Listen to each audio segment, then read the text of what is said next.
കോഴിക്കോട് ചാലിയത്ത് വലിയ തീപിടുത്തമുണ്ടായിരിക്കുന്നു. ഇന്ധനം സൂക്ഷിച്ചിരുന്ന ഷെഡുകളിലാണ് തീപിടുത്തമുണ്ടായത്. കൂടുതൽ ഇടങ്ങളിലേക്ക് തീ വ്യാപിക്കുന്നത് രക്ഷാപ്രവർത്തനത്തിന് വെല്ലുവിളിയാകുന്നുണ്ട്. ദൃശ്യങ്ങൾ അവിടെ നിന്നുള്ള ഏറ്റവും പുതിയ ദൃശ്യങ്ങളിലേക്കാണ്.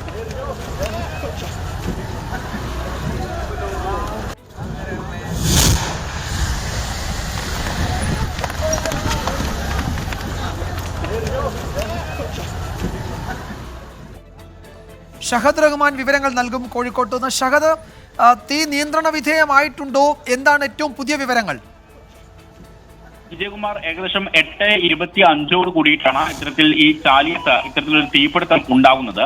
ഇന്ധനം സൂക്ഷിച്ചിരുന്ന ഷെഡുകളിലാണ് തീ പിടിച്ചത് എന്നുള്ള കാര്യമാണ് അവിടെയുള്ള നാട്ടുകാർ നമ്മളുമായി പങ്കുവെച്ചിട്ടുള്ളത്. ആദ്യമേ പറയട്ടെ, ഇത് കേൾക്കുന്ന അല്ലെങ്കിൽ കാണുന്ന പ്രേക്ഷകരോട് ഇപ്പോൾ നമ്മൾ പങ്കുവെക്കുന്നത് അത്രയും പ്രാഥമികമായിട്ട് നമുക്ക് ലഭ്യമായിട്ടുള്ള വിവരങ്ങളാണ്. അവിടെയുള്ള നാട്ടുകാർ, അതുപോലെ തന്നെ ഈ ചാലിയാർ ഈ തീരത്തുണ്ടായിരുന്ന ആളുകളൊക്കെ നമ്മളെ വിളിച്ചു പറഞ്ഞിട്ടുള്ള വിവരങ്ങളാണ് നമ്മൾ ഈ ഘട്ടത്തിൽ പങ്കുവെക്കുന്നത്. 8:20 കൂടിയിട്ടാണ് ഈ തീപിടുത്തം ഉണ്ടാകുന്നത്. വലിയ ശബ്ദത്തിൽ ഇങ്ങനെ പൊട്ടിത്തെറിക്കുന്നു. അപ്പോൾ നമ്മൾ ദൃശ്യങ്ങളിൽ കാണിക്കുന്നത് പോലെ തന്നെ വലിയ ശബ്ദത്തിൽ പൊട്ടിത്തെറിക്കുകയായിരുന്നു. പിന്നീട് ഈ തീ പലയിടങ്ങളിലേക്കായി പടരുകയാണ് ചെയ്തിട്ടുണ്ടായിരുന്നത്. നിലവിൽ 4ഓളം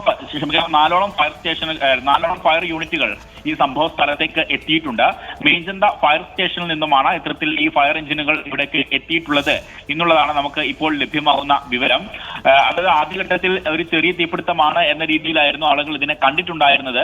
കാരണം ഇതിനു മുൻപ് സമാനമായ സ്ഥലത്ത് തീപിടുത്തം ഉണ്ടായിട്ടുണ്ടായിരുന്നു എന്നുള്ളതാണ് അവിടെയുള്ള നാട്ടുകാർ നമ്മളോട് പങ്കുവെക്കുന്ന വിവരം. ഏകദേശം 3 വർഷങ്ങൾക്ക് മുൻപാണ് ചെറിയ രീതിയിൽ ഈ പ്രദേശത്ത് തീപിടുത്തം ഉണ്ടായിട്ടുള്ളത്. ഇപ്പോൾ ആദ്യം തീ പിടിച്ചിട്ടുള്ളത് അവിടെയുള്ള ഓല ഷെഡുകളിലാണ്. കാരണം ഈ ബോട്ടുകളിലൊക്കെ തന്നെ നിറയ്ക്കാനുള്ള ഇന്ധനം സൂക്ഷിച്ചിരുന്ന ഓല ഷെഡുകളിലാണ് തീപിടുത്തം ഉണ്ടായത്. പിന്നീട് അത് പൊട്ടിത്തെറിക്കുകയും പിന്നീട് അത് മറ്റിടങ്ങളിലേക്ക് വ്യാപിക്കുകയുമായിരുന്നു എന്നുള്ളൊരു വിവരമാണ് നിലവിലെ സാഹചര്യത്തിൽ അവിടെയുള്ള നാട്ടുകാർ നമ്മളുമായി പങ്കുവെച്ചിട്ടുള്ളത്. അല്പസമയത്തിനകം നമ്മൾ അവിടെ എത്തിച്ചേരും. അങ്ങനെയെങ്കിൽ അത് സംബന്ധിച്ചുള്ള കൂടുതൽ വിവരങ്ങൾ ലഭ്യമാവുകയും ചെയ്യും. ആദ്യഘട്ടത്തിൽ നാട്ടുകാരുടെ നേതൃത്വത്തിലാണ് ഇവിടെ രക്ഷാപ്രവർത്തനം നടന്നിട്ടുണ്ടായിരുന്നത്, തീ അണയ്ക്കാനുള്ള ശ്രമം നടത്തിയിട്ടുണ്ടായിരുന്നത്. പക്ഷെ അത് ഫലം കണ്ടില്ല. തുടർന്ന് ഫയർ സ്റ്റേഷനിൽ വിളിച്ചു പറയുകയും ഏകദേശം ഇപ്പോൾ 4ഓളം ഫയർ എഞ്ചിനുകൾ ഈ സംഭവ സ്ഥലത്തേക്ക് എത്തുകയുമാണ് ചെയ്തിട്ടുള്ളത്. ഒരു കാര്യമുള്ളത്, ഇത് ഈ മേഖലയിലെ ജനവാസം, അതിന്റെ ഒരു സാഹചര്യം ഈ അടുത്ത സ്ഥലങ്ങളിലേക്കൊക്കെ തീ വ്യാപിക്കും എന്നതൊരു ആശങ്കയായി നേരത്തെ ഷഹദ് സൂചിപ്പിച്ചിരുന്നുവല്ലോ. അവിടെയൊക്കെ ആളുകൾ താമസിക്കുന്ന വീടുകളൊക്കെ ഉള്ള സ്ഥലങ്ങളാണ് ഒന്ന്. മറ്റൊന്ന്, എത്രത്തോളം ഇന്ധനം ഈ ഓലപ്പുരകളിൽ ഉണ്ടായിരുന്നു എന്നത് സംബന്ധിച്ച് എന്തെങ്കിലും കണക്കുകളോ വിവരങ്ങളോ പ്രദേശവാസികളുടെ പക്കലെങ്കിലും ഉണ്ടാകുമോ? നിലവിലെ സാഹചര്യത്തിൽ കാരണം എത്ര തോത് എന്നെ സംബന്ധിച്ചൊന്നും ഒരു വ്യക്തതയില്ല. കാരണം ഇത് പലരായി പല ബോട്ടിലുകളിലൊക്കെ നിറയ്ക്കുന്നതാണ്. ഇപ്പോൾ ഏറ്റവും പുതുതായിട്ട് ലഭ്യമാകുന്ന വിവരം, ഇപ്പോൾ അവിടെ നിന്നുമുള്ള ആളുകൾ നമ്മളുമായി പങ്കുവെക്കുന്ന ഒരു വിവരം എന്ന് പറയുന്നത് തീ നിയന്ത്രണ വിധേയമായിട്ടുണ്ട് എന്നുള്ളൊരു കാര്യമാണ്. 4 ഫയർ യൂണിറ്റുകളാണ് എത്തിയിട്ടുള്ളത്. തീ നിയന്ത്രണ വിധേയമായിട്ടുണ്ട് എന്ന് ഇപ്പോൾ അവിടെ നിന്നുള്ള ആളുകൾ നമ്മളുമായിട്ട് പങ്കുവെക്കുന്നുണ്ട്. ഏകദേശം 90% അവിടെ ഉണ്ടായിരുന്ന സാധന സാമഗ്രികളൊക്കെ തന്നെ കത്തി നശിച്ചു എന്നൊരു വിവരവും നിലവിലെ സാഹചര്യത്തിൽ ലഭ്യമാക്കുന്നുണ്ട്. മാത്രവുമല്ല, ഇതുമായി ബന്ധപ്പെട്ട് കാരണം ഈ സമീപത്തൊന്നും വീടുകൾ ഉണ്ടായിരുന്നില്ല എന്നുള്ളതാണ് നമുക്ക് ഇപ്പോൾ ലഭ്യമാകുന്ന വിവരം. കാരണം ഇത് ഹാർബറിനോട് ചേർന്ന അല്ലെങ്കിൽ ചാലിയാർ തീരത്ത് ഇത്തരത്തിൽ ഈ ബോട്ടിന് അനുബന്ധ സാധനങ്ങളൊക്കെ സൂക്ഷിക്കുന്ന സ്ഥലമാണ്.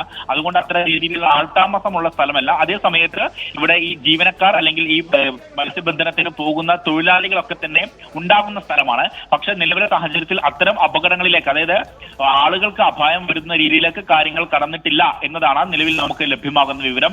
അങ്ങനെയാണ് അവിടെയുള്ള ആളുകൾ ഇതുമായി ബന്ധപ്പെട്ട് നമുക്ക് പങ്കുവെക്കുന്ന വിവരവും. അതേ സമയത്ത് അവിടെ ഉണ്ടായിരുന്ന സാധനങ്ങൾ, പ്രത്യേകിച്ച് ഈ പ്ലാസ്റ്റിക് ഉപകരണങ്ങളൊക്കെയാണ് കൂടുതൽ ഈ പെട്ടികളും ഒക്കെ ആയിട്ട് ഉണ്ടാവുക. അതോടൊപ്പം തന്നെ ഈ ഇന്ധനം അത് പെട്രോൾ ആണോ അതോ മണ്ണെണ്ണയാണോ എന്നത് സംബന്ധിച്ചും സ്ഥിരീകരണമില്ല. കാരണം പല ബോട്ടുകളിലും ആളുകൾ പോകുന്നതാണ്, പല രീതിയിലുമായിരിക്കും ഉപയോഗിക്കുക എന്നുള്ളതാണ് പ്രാഥമികമായിട്ട് നമുക്ക് ലഭ്യമാകുന്ന വിവരം. അതുകൊണ്ട് തന്നെ ഇപ്പോൾ ഏറ്റവും പുതുതായിട്ട് നമുക്ക് ലഭ്യമാകുന്ന അല്ലെങ്കിൽ പങ്കുവെക്കാനുള്ളത് തീ നിയന്ത്രണ വിധേയമാകുന്നു എന്ന ആശ്വാസകരമായ വാർത്തയാണ്. കോഴിക്കോട് ചാലിയത്താണ് വലിയ തീപിടുത്തം ഈ വൈകുന്നേരം ഉണ്ടായത്. ഇന്ധനം സൂക്ഷിച്ചിരുന്ന ഓലപ്പുരകൾക്ക് തീപിടിക്കുകയായിരുന്നു.